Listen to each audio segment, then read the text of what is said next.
देखो इधर,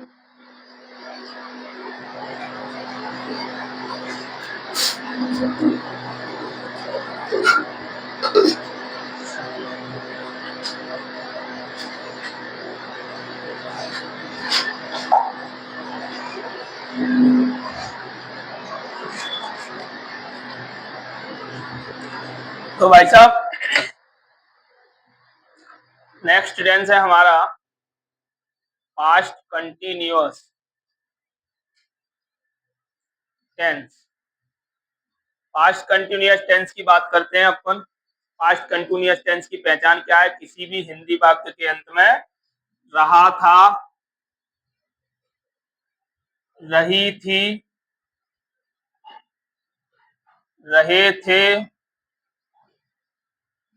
yes, etcetera etcetera. तो रहा था, रही थी, रहे थे किसी भी हिंदी वाक्य के अंत में, यानी हिंदी के जो सेंटेंसेज होते हैं उनके लास्ट में आने वाले शब्द। कैसे पता करेंगे कि हिंदी वाक्य का? जैसे अगर आपके सामने आ जाए कि राहुल क्रिकेट, राहुल क्रिकेट खेल रहा था, राहुल क्रिकेट खेल रहा था। तो देखो यहाँ पे सबसे एंड वाले शब्दों को देख लो कि यहाँ पे आपके सामने आया रहा था। तो इनसे हमें पता चल गया कि जो हमारा सेंटेंस है वो हमारा कौन से वाक्य का सेंटेंस है बेटा? वो हमारा पास्ट कंटिन्यूअस टेंस का सेंटेंस है। इसको बनाने के लिए हमारे पास कुछ फॉर्मूले हैं। तो फॉर्मूले क्या है? तो फॉर्मूला नंबर 1 है subject, subject plus helping verb. मैं हेल्पिंग वर्ब को एच और वी से डिनोट कर रहा हूं। उसके बाद में वॉज लगेगी, यस, और वर लगेगी। हेल्पिंग वर्ब के रूप में क्या शब्द होता है प्रयोग? वॉज एंड वर। उसके बाद में हमारी आ जाएगी मेन वर्ब की फर्स्ट फॉर्म। कौन सी फॉर्म आ जाएगी? फर्स्ट फॉर्म, यानी कि पहली फॉर्म। इसे हम कहते हैं present form, yes, present participle form भी कह सकते हो। उसके बाद में आ जाएगी मेन वर्ब की फर्स्ट फॉर्म में आईएनजी ऐड हो जाएगी। क्या ऐड होगी? आईएनजी ऐड हो जाएगी। इधर समझा रहा हूं, है, यहाँ टाइम पास कर रहे हैं, पढ़ने आए हो, पढ़ाई करो। यहाँ समझो पहले तो, इनका सीधा नहीं, यहाँ समझो। गेम खेल रहे हैं। तो भाई साहब subject, helping verb, was verb, main verb की फर्स्ट फॉर्म, उसके बाद आईएनजी ऐड हो जाएगी। उसके बाद में आपका आएगा ऑब्जेक्ट, ऑब्जेक्ट और अदर वर्ड। ऑब्जेक्ट क्या होता है? ऑब्जेक्ट होता है वाक्य में जो सब्जेक्ट काम करता है और वो जो रिजल्ट आता है, यानी कर्म, जिसे हम क्या कहते हैं? कर्म। सब्जेक्ट क्या होता है? कर्ता होता है, और कर्ता जो काम करता है वो जो उसका परिणाम निकलता है या उसका कर्म जो होता है वो हमारा क्या होता है? ऑब्जेक्ट होता है। तो देखो भाई साहब इस पूरे फॉर्मूले को हम वर्णित करते हैं। तो सबसे पहले हम उठाते हैं सब्जेक्ट। तो सब्जेक्ट क्या है कि भाई साहब कौन से सब्जेक्ट है? सब्जेक्ट होते हैं हमारे, सब्जेक्ट को हिंदी में क्या बोलते हैं? कर्ता। कर्ता क्या होता है? कर्ता होता है जो हमारा वाक्य होता है, वाक्य में काम को क्या है? काम, यानी कि काम क्या है? कोई भी वर्क, कोई भी वर्क होता है उसे हम काम बोलते हैं। तो का सब वाक्य में काम करने वाले शब्द, काम करने वाले शब्द को क्या कहते हैं? शब्द को सब्जेक्ट कहते हैं। क्या कहते हैं? शब्द को सब्जेक्ट कहते हैं। यानी कि हमारा जो सेंटेंस होता है उसमें कोई भी काम होता है उसे हम क्या कहते हैं? काम करने वाले आदमी को सब्जेक्ट बोलते हैं। जैसे हमारी कोचिंग में मैं पढ़ा रहा हूं, तो यानी कि I am teaching, yes I was teaching, या मैं पढ़ा रहा था। तो मैं आया है, यानी मैं मेरी खुद की बात कर रहा हूं। तो यहाँ पे जो मैं है वो क्या है? सब्जेक्ट है। तो सब्जेक्ट कौन कौन से होते हैं? आई, आई मतलब मैं, वी, वी मतलब हम, यू, यू मतलब आप या तुम। दे, दे मतलब वे। और कोई प्लूरल नेम, प्लूरल नेम मतलब बहुवचन नाम, प्लूरल नेम मतलब बहुवचन नाम। यस, और सब्जेक्ट कौन कौन से होते हैं? ही, सी, इट, और कोई भी सिंगुलर नेम, सिंगुलर नाम। तो भाई साहब अगर हमारा सब्जेक्ट आई होगा, ही मतलब वह, और सी मतलब वह, और इट मतलब यह, और नेम मतलब नाम। देखो भाई साहब एक एक करके सब्जेक्ट को समझो कि अगर सब्जेक्ट के रूप में हिंदी वाले वाक्य में मैं होगा तो इंग्लिश में आई लगाएंगे, और इसके साथ में हमारी हेल्पिंग वर्ब क्या लगेगी? हेल्पिंग वर्ब वॉज लगेगी। आई के साथ में पास्ट कंटिन्यूअस टेंस में हेल्पिंग वर्ब क्या लगती है? वॉज लगती है। ठीक है, उसके बाद सब्जेक्ट वी हो, यू हो, दे हो, या कोई भी प्लूरल नेम होगा। सब्जेक्ट ही हो, सी हो, इट हो, या वो ही, यू, दे, और प्लूरल नेम। प्लूरल नेम क्या होता है? वो नाम जो एक से अधिक होते हैं। जैसे, जैसे मोहन, मोहन और सोहन, या मोहन, सोहन और मीना, या रोहन, सोहन, मोहन और मीना। यानी एक से अधिक नाम, दो नाम हो या दो से अधिक, 4, 6, 8, 3, 2, कितने भी हो। या ऐसे आ जाता है कि मैं और वह खाना पका रहे थे, मैं और आप क्रिकेट खेल रहे थे। समझ में आया? तो ये क्या है? प्लूरल सब्जेक्ट में आते हैं। ठीक है, तो अब इनके साथ में वी, यू, दे और प्लूरल नेम के साथ में helping verb past continuous tense में क्या प्रयोग की जाएगी? वर्ब प्रयोग की जाएगी। अगर सब्जेक्ट के रूप में जैसे ही किसके लिए प्रयोग करते हैं? किसी भी मेल जाति के लिए, किसी भी पुरुष जाति के लिए ही का प्रयोग करते हैं, यानी कि नाम के स्थान पर, पुरुष जाति के नाम के स्थान पर ही का प्रयोग करते हैं। और सी कब करते हैं? सी किसी भी स्त्री जाति के नाम के स्थान पर। और सिंगुलर नेम मतलब एक नाम, जैसे, जैसे राहुल, कमल, यश, या पवन। तो ये क्या है? ये सिंगुलर नेम में। बैठ जाओ, अरे क्यों? सिंगुलर नेम क्या है? जो नाम, जो एक नाम होता है, यानी सिंगल नाम होता है, सिंगुलर नेम होगा वो हमारा एक नाम। तो इनके साथ में हमारी हेल्पिंग वर्ब क्या प्रयोग की जाएगी? पास्ट कंटिन्यूअस टेंस में वॉज प्रयोग की जाएगी। और इन सब के साथ में मेन वर्ब क्या होगी? तो मेन वर्ब की हमारी फर्स्ट फॉर्म होगी। क्या होगा? मेन वर्ब की फर्स्ट फॉर्म का प्रयोग किया जाएगा।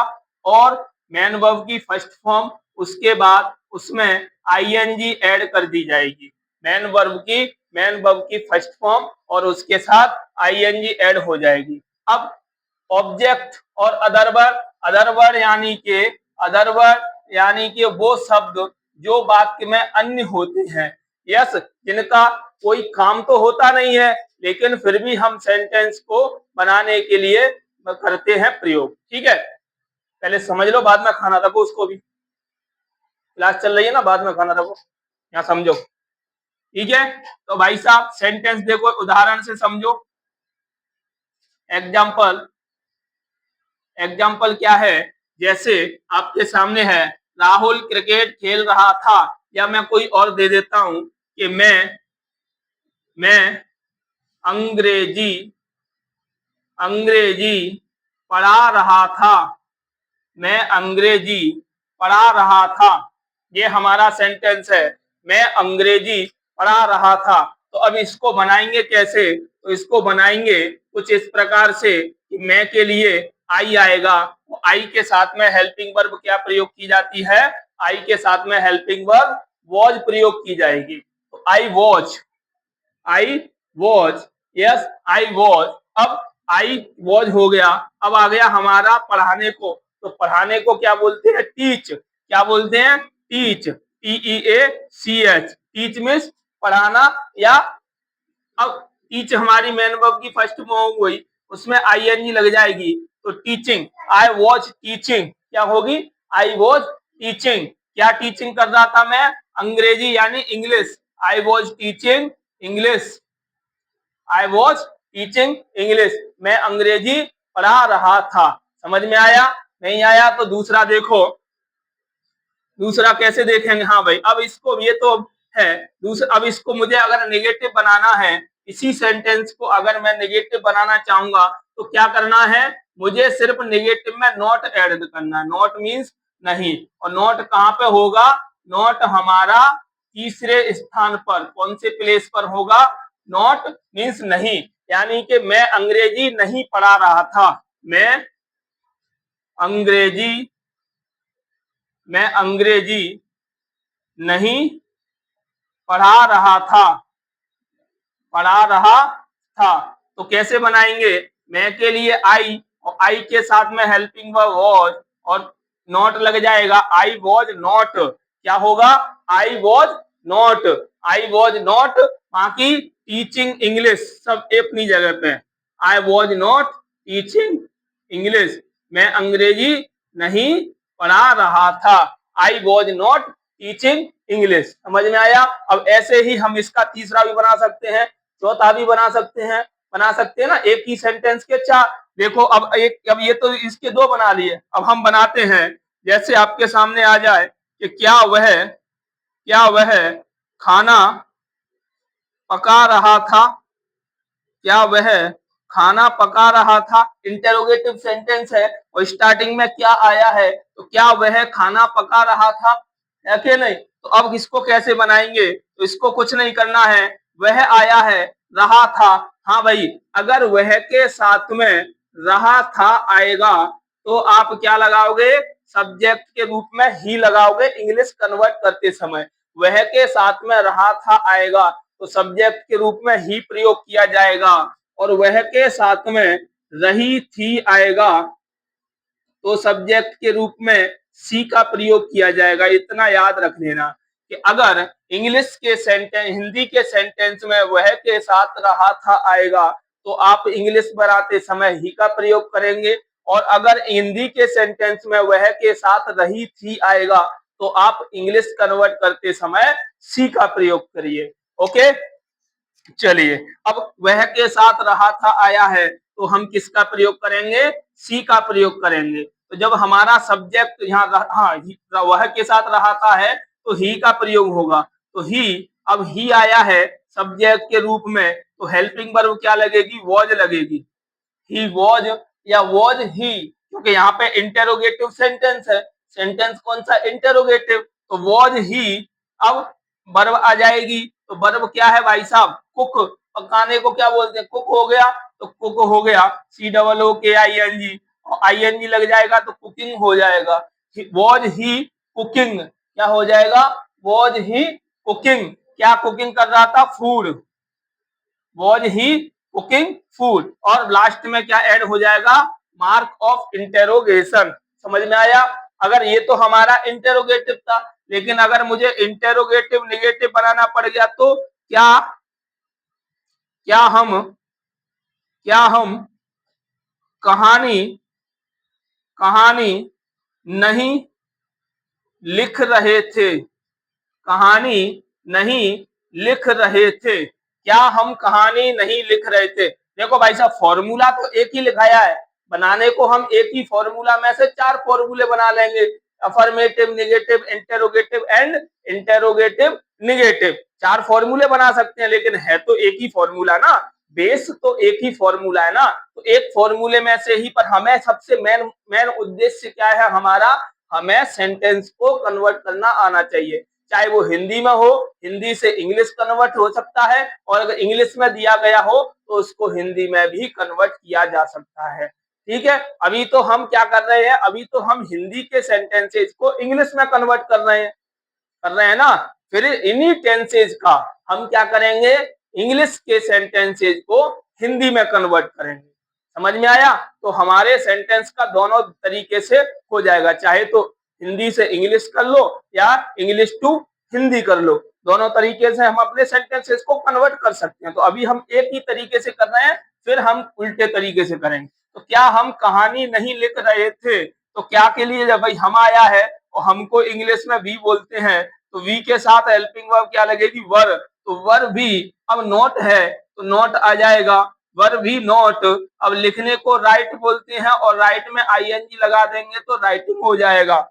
We were we not writing, क्या राइटिंग हो रही है, कहानी, और कहानी को क्या बोलते हैं, स्टोरी, और लास्ट में क्वेश्चन मार्क। तो were we not writing story, क्या हम कहानी नहीं लिख रहे थे, were we not writing story. समझ में आया, समझ में आ गया। तो ऐसे हम एक ही सेंटेंस के चार बना सकते हैं, एक के चार आसानी से बन जाएंगे। ठीक है, मैं फिर बोल रहा हूं, अगर आपको टेंस सीखना है तो आपको वर्ब और वर्ड मीनिंग याद करने पड़ेंगे।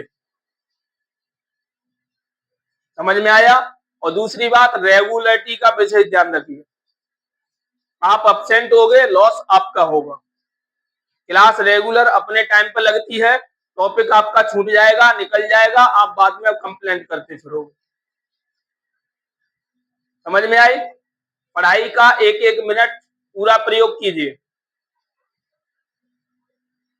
ये नोट कीजिए। अगर समझ में नहीं आया हो तो you can ask me, I will explain you again. Okay, so note it down and come to practice। तो प्रैक्टिस के कुछ सेंटेंसेज हैं आपके लिए। ओके, तो प्रैक्टिस के सेंटेंसेज आपको दे रहा हूं, जैसे एक के चार ही बनाने पर भाई साहब आपको समझ में आया। हम पतंग उड़ा रहे थे, हम पतंग उड़ा रहे थे। दूसरा है दूसरा है मैं और आप, मैं और आप मैं और आप बगीचे में, मैं और आप बगीचे में टहल रहे थे, टहल रहे थे। मैं और आप बगीचे में टहल रहे थे। थर्ड है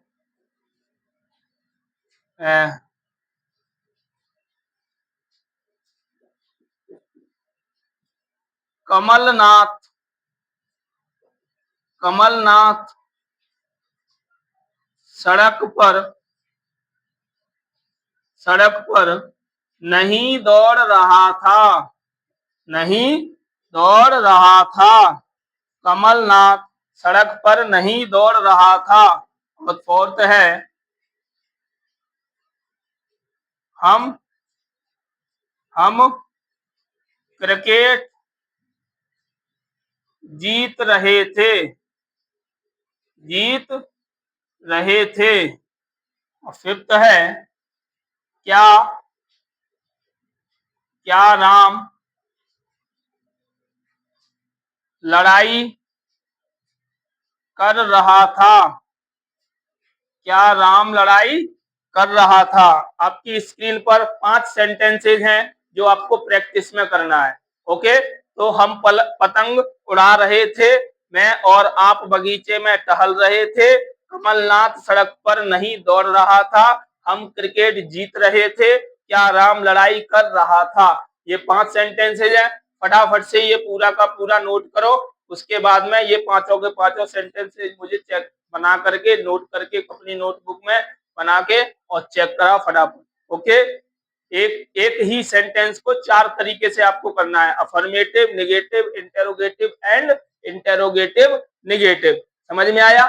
फटाफट से नोट करो, नोट करने के बाद में चेक करो।